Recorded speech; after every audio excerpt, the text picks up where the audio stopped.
Okay, so today we got the old 5500 Kodiak here, and the part we are putting on is a brake booster from Napa. All right, obviously this is a hydraulic brake truck. Typically the 5500 class is the biggest trucks you see with hydro brakes. Occasionally you do see a 6500 class with them, but the 6500, they could have ordered it usually in either way. But all 5500s will be hydro brakes as far as I'm aware. So according to this, they think it's going to take 2 hours.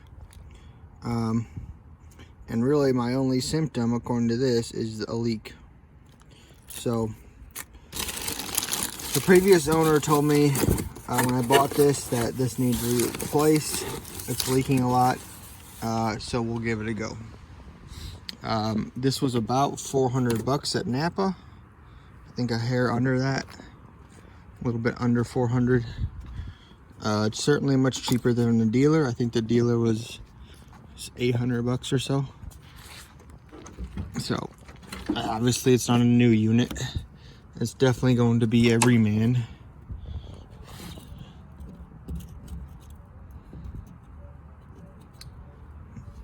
But this is the booster right here, and as you can see, I've got kind of fluid over a little bit of everything.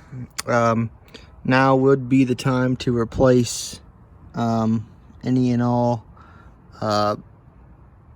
hydroboost lines. The easiest one's probably going to be this one, since it's just a hose, and as you can see, mine's got cracks and stuff in it, so I'll be doing that.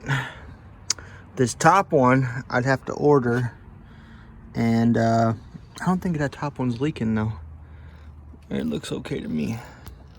If it is leaking, it's down there, but that just might be just coming, that just might just be because it's below the leak, and I think that's probably more what that is. So I'm gonna clean up everything and probably just reuse what I have, and then replace as needed. Okay, so how this works is basically you got a this is the front part.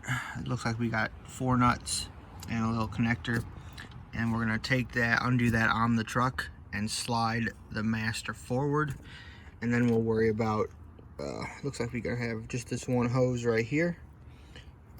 It's got a hose clamp on it, and then this one will take us the wrench and undo. I think that's all there is on this. Oh, then we'll have to undo the electric booster as well. That's probably going to be under this tape. But I feel there's a couple holes there. That's going to be for the electric booster. So we have to undo the electric booster, these two, and these, and then it's free. Okay, so I've disconnected this from here. I've got all my nuts loose. You know, got to take them off still. But then this whole thing's going to slide forward. What I've also done, you got to be careful about, is these right here were in these 2 holes, this and this box. And these are very important because these operate the electric motor for your brakes should your hydro brakes fail. So I just had to unplug this one because I assume everything's going to come down. I'm going to have to take that out and just hold it in my hand, set it to the side until I put the new one in. So I highly doubt this appears to be metal. It's probably not the lightest piece. But keep in mind, this is just a clip. Let's see, where's the other side? Right here. So you got to be able to reach that. It'd be nice if you could do it without pulling this out so you don't damage your little things, because this part has clearly never been touched on this truck because it was still perfect. So I just damaged it in that sense. Okay, so based on that, it doesn't look like anything on the main side was leaking. But there's definitely plenty of fluid on top of this. I feel like if it was being blown up here by the fan, it'd be on the bottom. So I still think something's coming down from right here. I'm just gonna take some like a red scuff pad and scuff that up nice. Now this is pretty heavy, and that is why those flexible lines are there, because otherwise if they were hard lines, the weight of this would be resting on, you know, just those hard lines, and you'll probably bend them.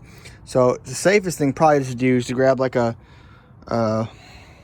S-loop, regular tight ratchet or loop strap or something, and just put one over and secure it.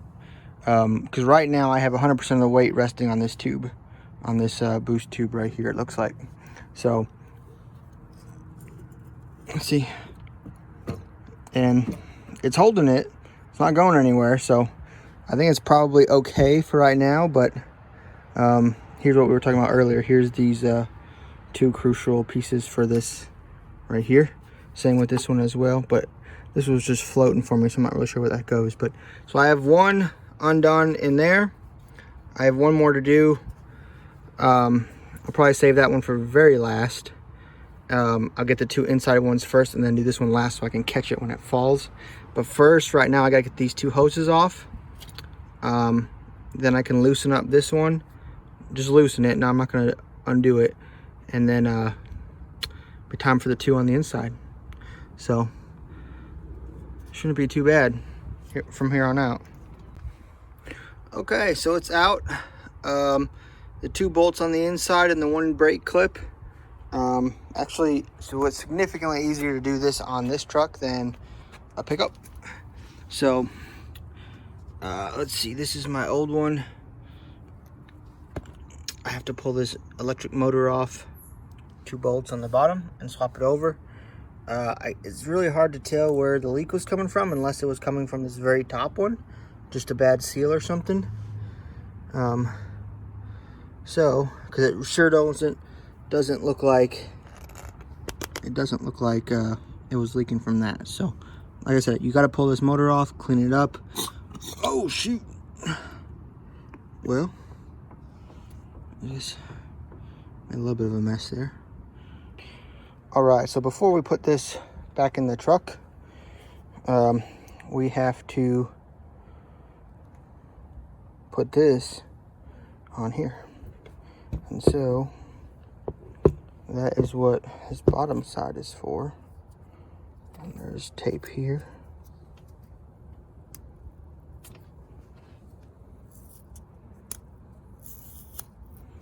Okay. So the middle two, as you can see, have seals around them. And this very well could have been what was leaking on my truck, but I don't know. And these outer 13mm bolts just go into here. Okay, put it right here. But the kit comes with, looks like, I don't think we're gonna need to reuse this. I don't know if this even comes apart. That looks like I can just replug it back in. Let's see. It is right here.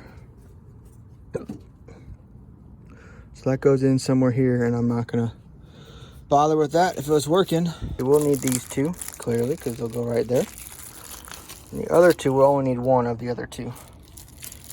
Looks like this kit is for multiple makes or multiple packages. So like I said, this is for the e-brakes, emergency brakes. So there is fluid in here. All right. And now, see how flat these were definitely, I don't know if, I don't want to say these were leaking, but definitely needed replaced. I can feel how flat they are compared to the ones I just put on. But I just got to put this on here, get them screwed in, and get them tight before these fall out so I can have a good seal. And then once this is all one unit again, back in the truck we go. There we go. Here's the new piece that's going in. I just got this back in. As you can see, there's only the two bolts down low. They're very open, very easily accessible. The only thing after this, get that right in between, right here. Get that right in between your brake switch. And then you gotta get it back on this. All right, and just like that, That's how it goes. Right. And then slide this clip right on top. There it is. And inside is back together. All right. So here's the easy part now. We're just putting everything back together. I'm putting all these nuts back on the boost or the master. They're all 15 millimeter. All right.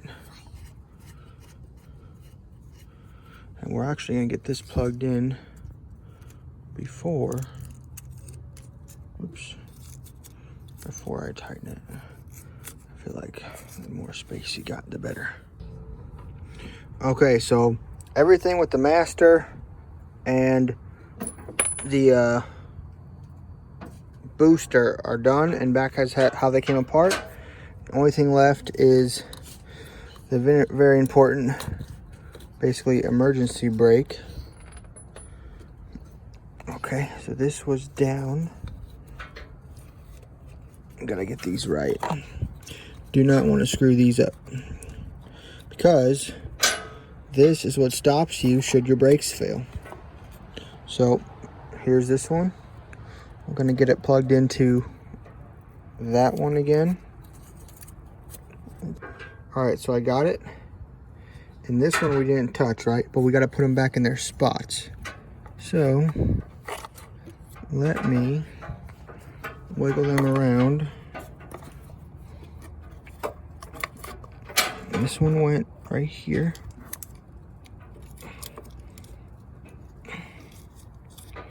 This other one. And this one went right next to it.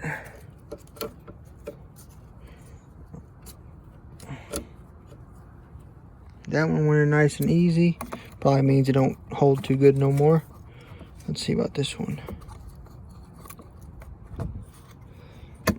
There we go. All right, since they're kind of connected together, they kind of help hold each other up. But very important that you have all these good. Anything else down here, because these are what is going to save you if anything else comes bad. So got more work to do on this, but that's the gist of this. After this, if I lost any fluid, you know, here's your reservoir. Turn the wheel side to side if you're doing a lot and have a lot of part. Turn the wheel, get the wheel up on jack stands. Turn the wheel lock to lock. At each lock, press the brake. Truck running, and that's how you'd push all the air out, and you know, you top it off right here. So I'm not going to show you that. I don't, honestly, when you're just doing the booster, hardly anything comes out like you saw. I might have lost 7 or 8 ounces, which will drop the level here, and I can just top it off. So just the booster itself, you usually don't have too much to worry about. But as you can see, as we talked about earlier in the video, this truck is older, and I at least need that bar replaced for sure. And I'm sure there'll be other things that come up.